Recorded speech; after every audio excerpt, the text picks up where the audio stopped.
अभी हमनी के साथ में बानी संविधान सभा सदस्य प्रमोद गुप्ता जी।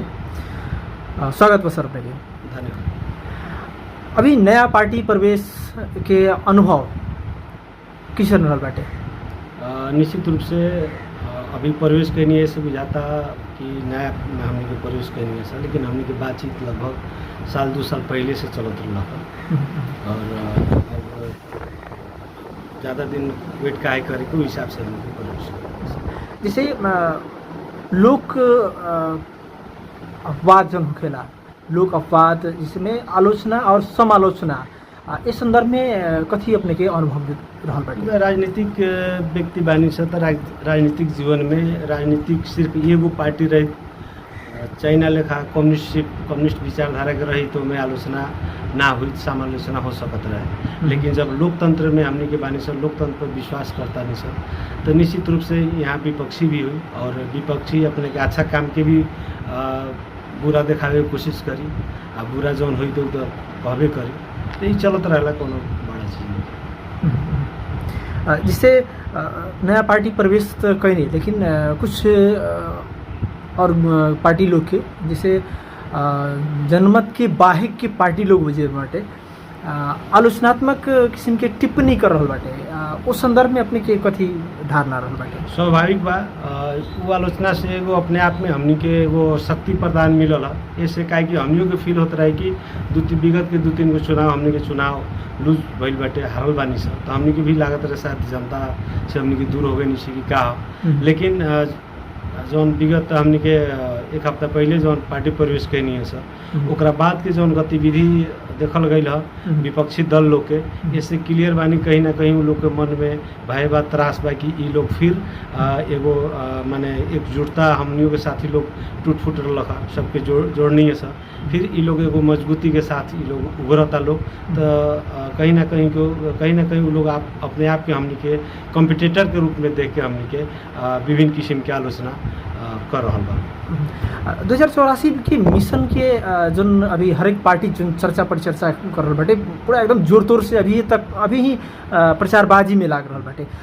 जनमत पार्टी के में जन अपन एक मूल्यांकन जन बाटे, अपन धारणा जन बाटे, अपन मिशन जन बाटे, के तरह से रहल बाटे?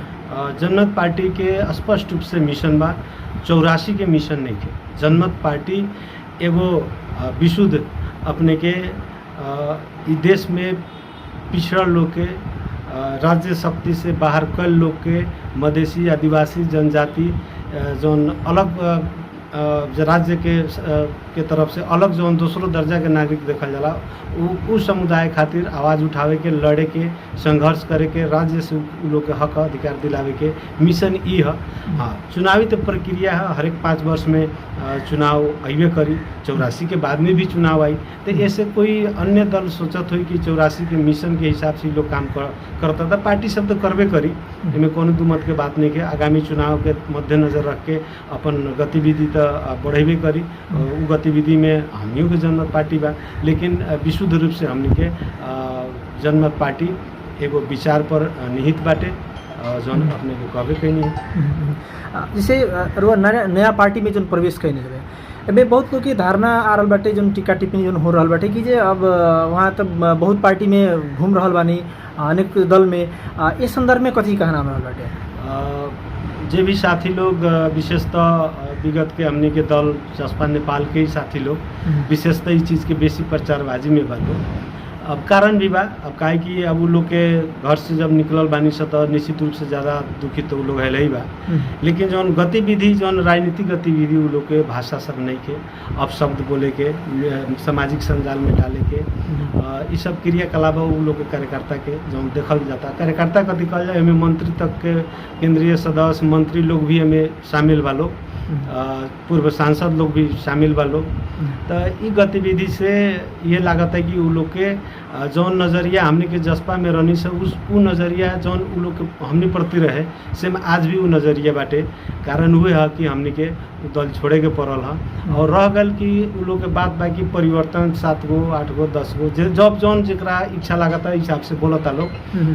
तो हम इतने कहीं देश में अथवा विश्व भर के अगर इतिहास अगर देखल जाए तो के व्यक्ति परिवर्तन नहीं कैले, हम उदाहरण के तौर में जे तरफ से ई बात आवता जसपा नेपाल के तरफ से जौन बात आ रहा बा गीत रख रहा बा लोग, तो उ लोग के अपन अध्यक्ष के अगर देखल जाए कैरेक्टर तो का रहा बा विगत में वो एमाले के संगठन विभाग में रहलन, ओकरा बाद में माओवादी भैलन। माओवादी जब कार्रवाई कैलक अपने के इंडिया में जाके लुकाए रहा तो ओमे से 2-3 आदमी पकड़ जाए, मातृका यादव लोग पकड़ाई लोग आई कोनो हिसाब से बच गइलन। ओकरा बाद में भूमिगत हो गइलन। भूमिगत के बाद में अपने के मधेसी जन अधिकार फोरम के स्थापना कैलन। वो स्थापना काल में ही 1 वर्ष के आंदोलन के दौरान में ही अपने के इनकरा जो नजीक हमने के तो बहुत बच्चा रहनी सा संघर्ष में अब हमने के पाँव टेकत रहनी सा, लेकिन उनकरा संगे रहे वाला अपने के भाग्यनाथ गुप्ता, अपने जितेंद्र सोनल, राम कुमार शर्मा लगायत के टीम उहे समय में काहे छोड़ देला? उस समय में तो चुनाव भी ना भय रहे, ना मंत्री के कोनो बात रहे, काहे छोड़ देला? ई विचार करे वाला बात बा। ओकरा बाद में अपने के आंदोलन कुछ सफल भय, ओकरा बाद में चुनाव में गई सा। चुनाव के बाद में महाधिवेशन जो बीरगंज में भय वो में अमर यादव एतही हमनी के बगल के जिला रौतहट के बाड़न उ रहलन कोषाध्यक्ष उस समय में। तो महाधिवेशन में वो अध्यक्ष के दावेदारी दिला और अध्यक्ष के दावेदारी देते ही उनका पार्टी से निकाल। ओकरा बाद में अपने के विजय गस्तार चुनाव उनाव जीत के गैनी से हमनी के विजय गस्तार से ना पटल, तो विजय गस्तार लगायत के टीम हमनी के बाहर निकल गई सर। कहीं ना कहीं कुछ तो बात रहे न, उनका बोली कुछ और, व्यवहार कुछ और, इस सारा बहुत भीतर ये बहुत सारा चीज बात छोट छोट बात। विजय गस्तार निकलन। विजय गस्तार के बाद में अपने के जयप्रकाश गुप्ता के लगायत के टीम निकल गए लोग, राजकिशोर यादव लगायत। ओकरा बाद में होते आते अपने के पार्टी फिर एकीकरण के संघार में गल, जैसे अपने के अशोक जी से अशोक राय नेतृत्व के पार्टी से अथी भल, पार्टी एकीकरण भल। वहाँ अपने के पार्टी के झंडा और चुनाव चिन्ह तक ले छोड़ दिलन। ओकरा बाद में अपने के सद्भावना से एकीकरण भल, वहाँ भी पार्टी के अपने के चुनाव चिन्ह छोड़ के पंजा छाप हो गई। ओकरा बाद में एकीकरण कैलन अपने के बाबूराम भट्टराई से, वहाँ नाम उम सब कोठी के काने रखा गल, ससपा हो गल, चुनाव चिन्ह चेंज हो गई। ओकरा बाद में अपने के फिर सभी मधेसी दल एक होके चाहे जनता के आवाज़ जौन जोर से आयल अथवा विगत के चुनाव सब मधेसी दल सब जब हारल तो सोचलक लोग कि पार्टी एकीकरण करल जाओ। तो उ क्रम में जसपा नेपाल के निर्माण भल, बृहत पार्टी एगो निर्माण भल। पूरे मधेसी के मतलब लगभग सभी दल मिलके छोटा बड़ा जितना रहे अपने के महेंद्र यादव से लेकर हम महेंद्र यादव संग भी एकीकरण कैले रहा। एकीकरण भल। एकीकरण के बाद में 5-6 महीना के बाद में फेरू मोहन ठाकुर लगायत के टीम सब कोई फिर निकल गई। कारण का है? ई जनता ई जाने के चाही कि ना अथवा जाने के चाहता है जनता। इस चीज़ पर तो कहियो अथी नहीं कैले। जब भी जौन निकल के गई बा ओकरे पर लक्षणा लगैले बाड़ा। ओकरा बाद में बाबूराम भट्टराई के निकलन, उससे पहले अपने के महेंद्र यादव के निकलन। ओकरा बाद में अपने के अच्छा एगो बताई, दुनिया के कौन ऐसा पार्टी हुई जो सरकार में बैठल बा और मंत्री 3-3 गो मंत्री के झंडा लेके पार्टी से निकल गल, जबकि पार्टी फूटेला तो मंत्री ला सत्ता ला सारा चीज ला। तो जौन व्यक्ति स्वयं मंत्री बा जौन पार्टी में वो झंडा सहित लेके उनकर पार्टी से निकल गल। यानी विगत जौन अशोक राय जी के नेतृत्व के जौन पार्टी अभी जसपा जौन बनल बा तो झंडा लेकर निकल लो।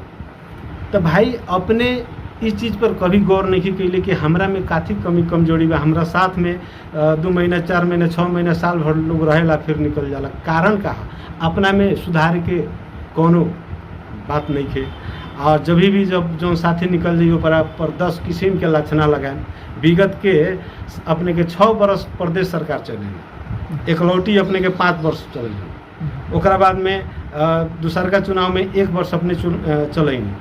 इतने ना हमने के 12 जिला में कलम 12 जिला से चुनाव जब 70 से हार के अलन तो 12 जिला में हमने के स्वागत कैली सर।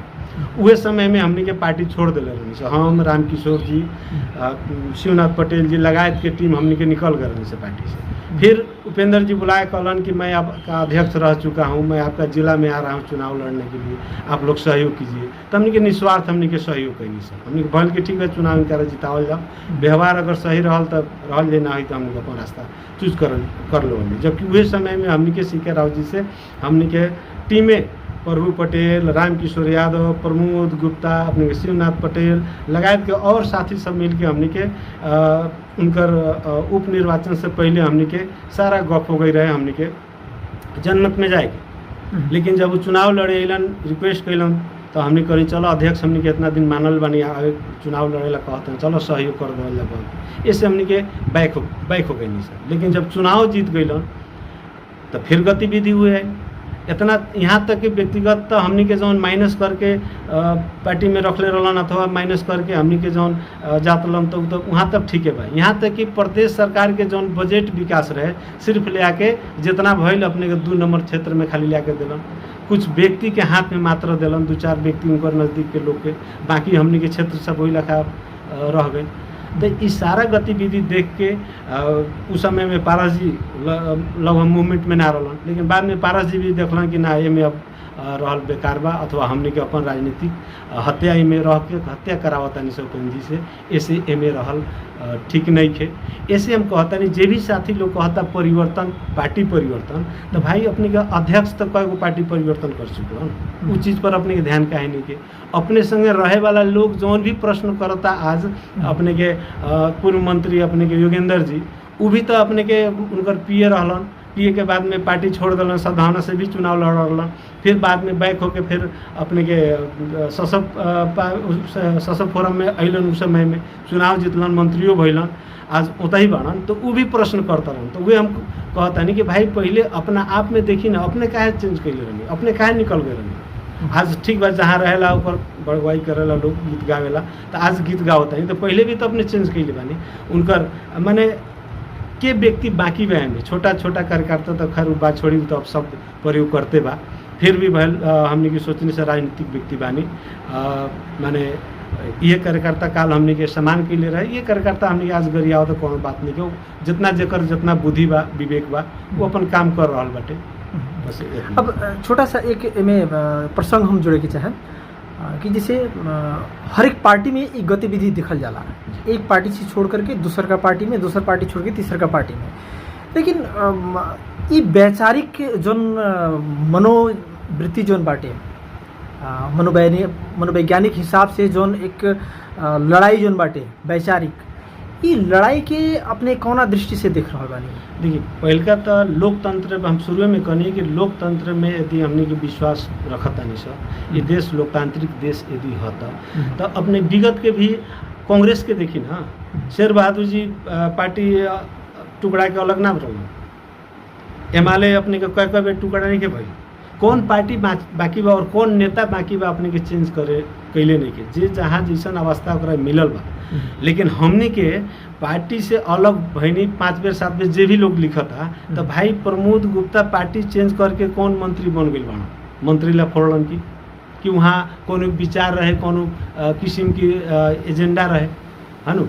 वो चीज़ अगर कोई प्रश्न करता तो उस चीज़ के पहले पता लगाई ना कि आज हमने के विगत में अशोक राय जी संगे हमने के नहीं सर, अपने के खाने पानी मंत्री प्रदीप यादव जी के मंत्रालय के प्रमुख राजनीतिक सलाहकार भी बनैल लोग, गाड़ी घोड़ा सब कुछ दिला। लेकिन आज हमारा लालच रही तो गाड़ी घोड़ा ला अथवा पद ला तो हम उतना ही बैठती नू, लेकिन उस चीज़ के हम तब थाती लगा के भाई हमारा राजनीतिक जीवन यहाँ ना हो, तो हमारे जहाँ राजनीतिक जीवन बाँचे वाला बा वहाँ मूवमेंट के नहीं, एमे विपक्षी लोग के का दिक्कत बा अथवा अपने के जज्बा के दिक्कत का बा, ये हमारा समझ नहीं क्या।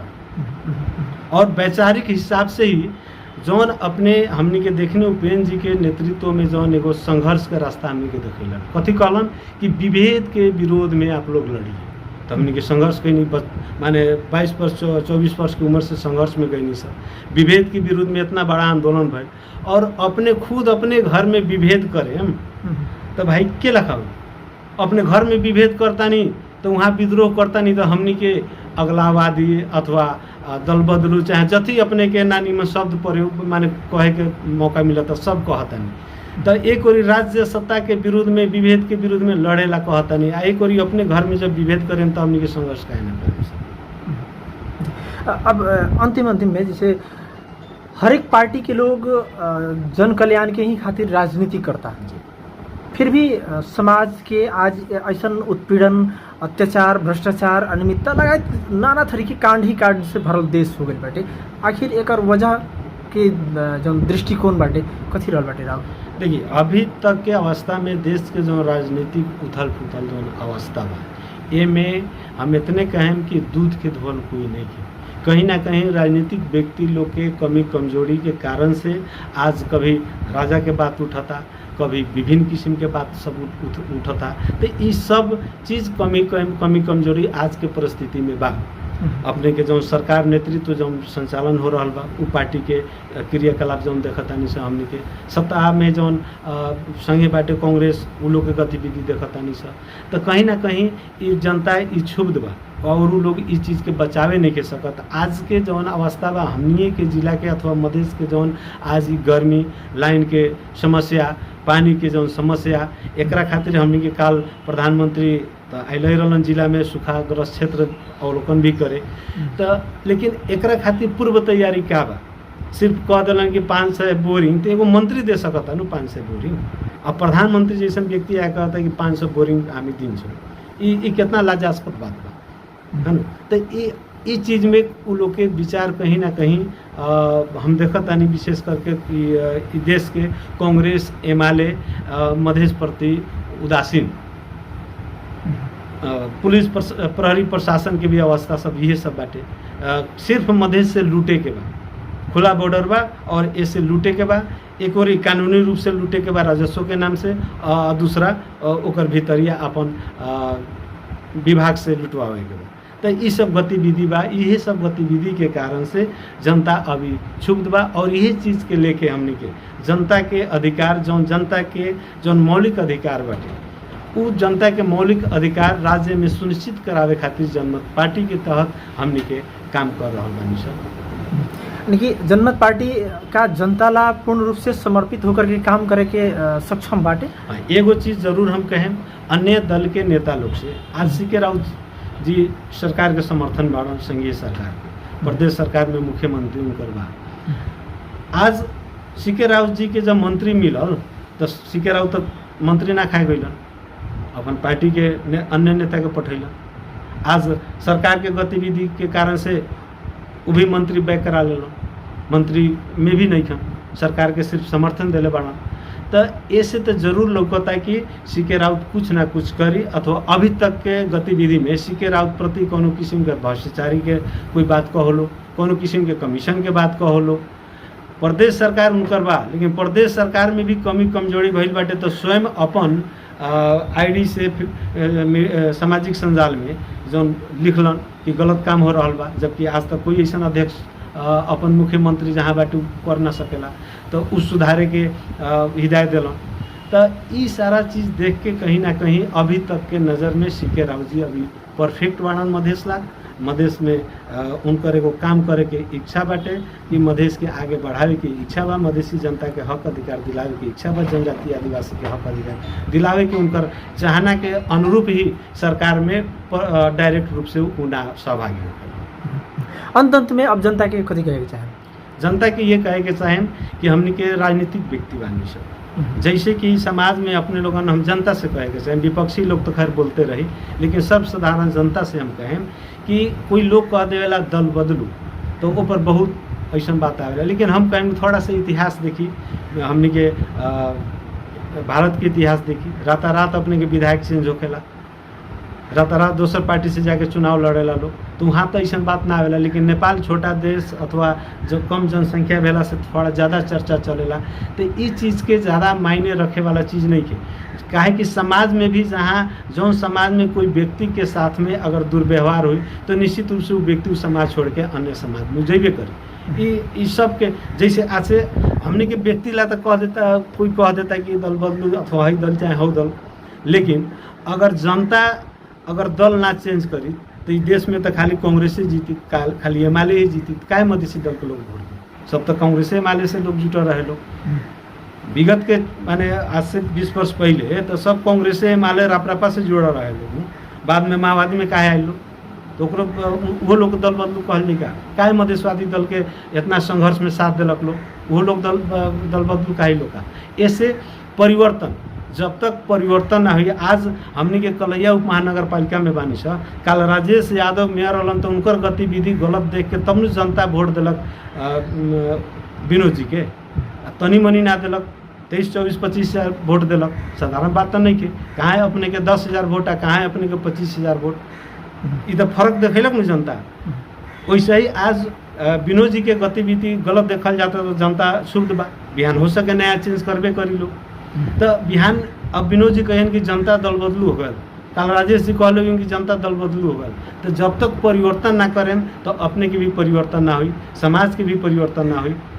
तो ऐसे ये चीज़ कोनो बड़का चीज़ ना है। हाँ, जेकरा दल से निकलेला दल में कहीं ना कहीं वो लोग जानता देखता लोग कि प्रमोद गुप्ता पारसा एगो शख्सियत बाटे, ई लोग के निकलते हमनी पर असर पड़ी और यहाँ लोग जहाँ ये लोग गइल बा वो पार्टी मजबूत हुई। एक कारण से वो लोग शुद्ध बाटे। एकरा खातिर हम लोग हम धन्यवाद भी देवे के चाहें। कम से कम अपने लोगों विरोध जताओ तनी, विरोध होला ना, हमनी के अपने आप में क्षमता देख माने महसूस कराओ तनी कि अपने लोगों क्षमतावान बानी, जहाँ जाए वहाँ मजबूत हुई। एक कारण से अपने लोगों दुखित बानी, ऐसे दुखित ना हुई, अपने लोगों काम करी, बाकी लोग के भी काम करे दी।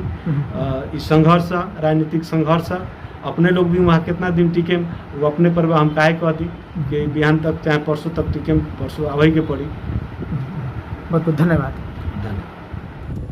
यस्तै यस्तै खबरहरूका लागि हाम्रो च्यानललाई सब्स्क्राइब, लाइक र कमेन्ट गरी आफ्नो धारणा राखिदिनु हुन हार्दिक अनुरोध छ।